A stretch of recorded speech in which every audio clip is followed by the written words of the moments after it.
தந்தை மகன் தூய் ஆவியாரின் பெயராலே ஆமென். ஆன்ம வழிகாட்டி மே மாதம் 2ஆம் தேதி சனிக்கிழமை. மாதத்தினுடைய முதல் சனிக்கிழமை. இடைவிடா சகாயத்தாயிடம் நம்மை ஒப்புக்கொடுத்து மன்றாடுவோம்.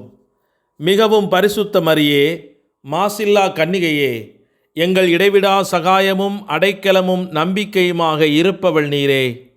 இன்று நாங்கள் அனைவரும் உம்மிடம் வருகிறோம். நீர் எங்களுக்கு அடைந்தருளிய வரங்களுக்காக இறைவனுக்கு நன்றி செலுத்துகிறோம். இடைவிடா சகாயத்தாயே, உம்மை நேசிக்கிறோம். எங்கள் அன்பை காட்ட உமக்கு எப்போதும் சேவை செய்வோம் என்றும், அனைவரையும் உம்மிடம் கொண்டு வர எங்களால் முடிந்தவற்றை செய்வோம் என்றும் வாக்களிக்கிறோம். இடைவிடா சகாயத்தாயே, இறைவனிடம் சக்தி வாய்ந்தவளே, எங்களுக்கு இந்த வரங்களை பெற்றுத்தாரும். சோதனைகளை வெல்லும் பலத்தையும், இயேசு கிறிஸ்துவிடம் தூய்மையான அன்பையும் நல்ல மரணத்தையும் அடைந்து தாரும்.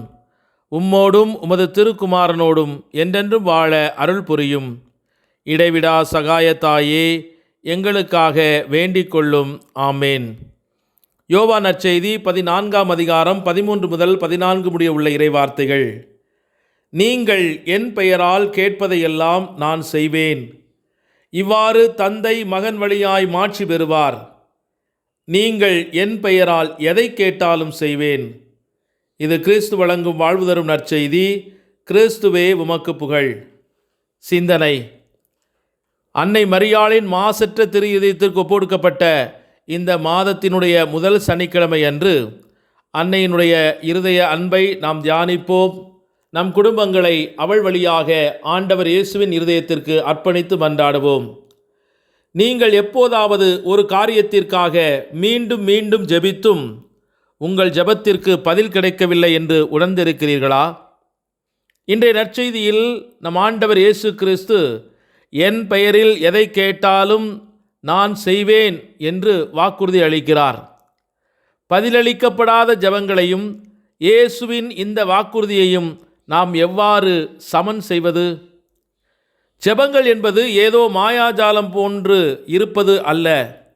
இயேசுவின் நாமத்தில் ஜெபிப்பது உடனடி பலன்களை தரும் ஒரு சூத்திரம் அல்ல.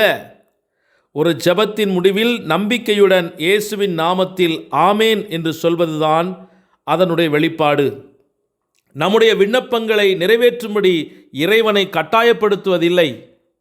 விசுவாசம் என்பது தேவன் நம்முடைய விருப்பங்களை நிறைவேற்றுவார் என்று நம்மையே நாம் ஏமாற்ற வைப்பது அல்ல.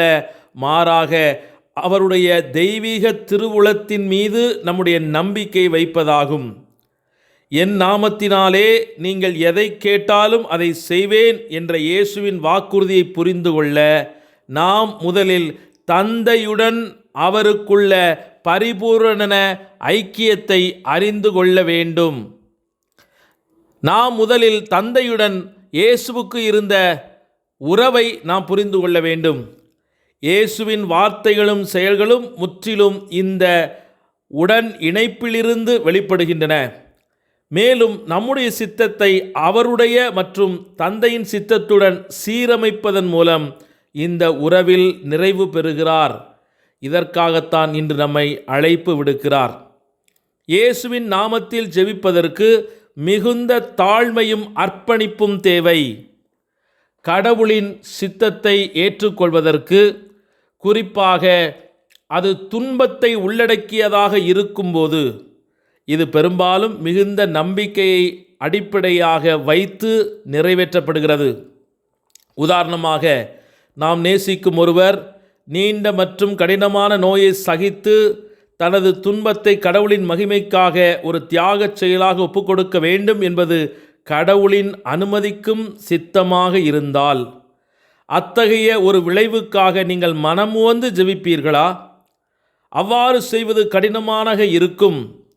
ஆனால் நமது ஜெபம் கடவுளின் சித்தத்துடன் இணைந்திருந்தால், தியாகத்துடன் ஏற்றுக்கொள்ளப்பட்ட அத்தகைய துன்பம் உடல் ரீதியான குணமாவதை விட பெரிய நன்மையை அந்த ஆன்மாவுக்கு உருவாக்கும் என்பதை நாம் கண்டுகொள்ள வேண்டும். இயேசுவின் சொந்த பாடுகளே இதற்கு மிகச்சிறந்த உதாரணமாகும். ஏனெனில் அவர் தந்தையின் சித்தத்திற்கு கீழ்ப்படிந்து, என் சித்தம் அல்ல உம் சித்தமே என் வாழ்வில் நிகழட்டும் என்று கூறினார். இதோ கடவுளின் அடிமை உமது வார்த்தையின்படி எனக்கு ஆகட்டும் என்ற அன்னை மரியாளின் கூற்றும் இதை நமக்கு உறுதிப்படுத்துகிறது. ஆகவே ஜெபம் என்பது நமது விருப்பத்தை ஆண்டவரின் விருப்பத்திற்குள்ளாக திணிப்பதற்கு மாறாக இறை திருவுளத்தை அறிந்து அவருடைய விருப்பத்திற்கு நம்மை மனமுவந்து ஒப்பு கொடுப்பதிலிருந்து ஆரம்பிக்கிறது. ஆகவேதான் இயேசுவின் நாமம் என்று வல்லமை அவரோடு கொண்டிருக்கிற உறவு நிலையிலிருந்து நமக்கு வெளிப்படுகிறது என்பதை உணர்ந்து தந்தையோடு கொண்டிருக்கிற உறவில் நாம் பலப்பட அன்னை மரியாளைப் போல எப்போதும் ஆண்டவருடைய சித்தத்திற்கு நமது வாழ்வை ஒப்புக்கொடுக்க இறையருள் வேண்டி இணைந்து மன்றாடுவோம். ஜெபிப்போமாக. எங்களை வாழ்வித்து கொண்டிருக்கும் பரம்பொருளையும் இறைவா, உமக்கு கோடி நன்றி ஐயா.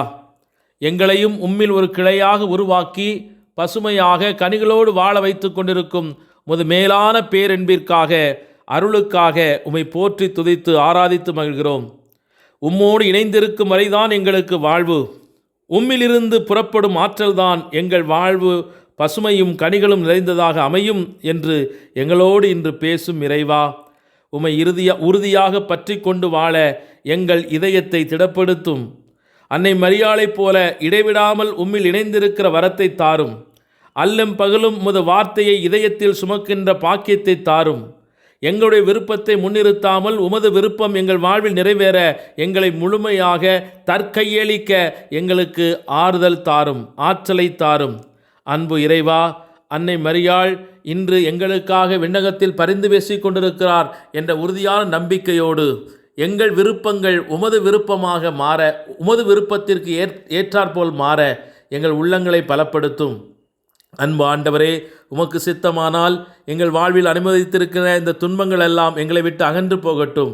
தந்தையே, உமக்கு விருப்பமானால் இந்த துன்பக் கிண்ணம் எங்களை விட்டு அகன்று போகட்டும் என்று ஜெபித்த ஆண்டவர் இயேசுவைப் போல இன்று நாங்கள் சுமக்கின்ற சிலுவைகள், உடலிலும் மனதிலும் நாங்கள் அனுபவிக்கின்ற வேதனைகள், நோய்கள், பொருளாதார சிக்கல்கள், வாழ்க்கையில் மனிதர்களால் எங்களுக்கு ஏற்படுகிற காயங்கள், ஏமாற்றங்கள், எதிர்ப்புகள், புறந்தள்ளப்படுதல், இவற்றிலிருந்து எங்களை தற்காத்து அமைதியும் மகிழ்வும் நிறைந்த எங்கள் உள்ளத்தை உமது பாதத்தில் எப்போதும் சரணாகதி அடைய எங்களுக்கு வரமருளும். அன்பு ஆண்டவரே, எங்கள் பிள்ளைகளுடைய எதிர்காலத்தை உமது கரங்களில் ஒப்புக் கொடுக்கிறோம். வாழ்வும் வளமும் அவருடைய வாழ்விலே நிலைத்திருக்க தூய் ஆவியானவர்களை நிரப்பி வழிநடத்த எந்த தீய சக்திகளும் அவருடைய எண்ணங்களில் குடிகொண்டு அவர்களை மாற்று திசையில் செலுத்தாதபடி அவர்களை ஆசீர்வதித்து புனிதப்படுத்த வேண்டும் என்றும், தீமையான பழக்க வழக்கங்களுக்கு அடிமையாயிருக்கிற எமது பிள்ளைகள் விடுவிக்கப்படவும் ஆண்டவரே உமது நாமத்திலே நாங்கள் ஒப்புக் கொடுக்கிறோம். எங்கள் ஜெபம் கேளும் எங்கள் ஜீவனுள்ள தந்தையே, ஆமேன். எல்லாமுள்ள இறைவன் தந்தை, மகன், தூய் ஆவியானவர் உங்கள் அனைவரையும் நிறைவாக ஆசீர்வதித்து புனிதப்படுத்தி வழிநடத்துவாராக. ஆமேன். இயேசுவுக்கே புகழ், இயேசுவுக்கே நன்றி. மரியே வாழ்க, இயேசுவின் இரத்தம் ஜெயம்.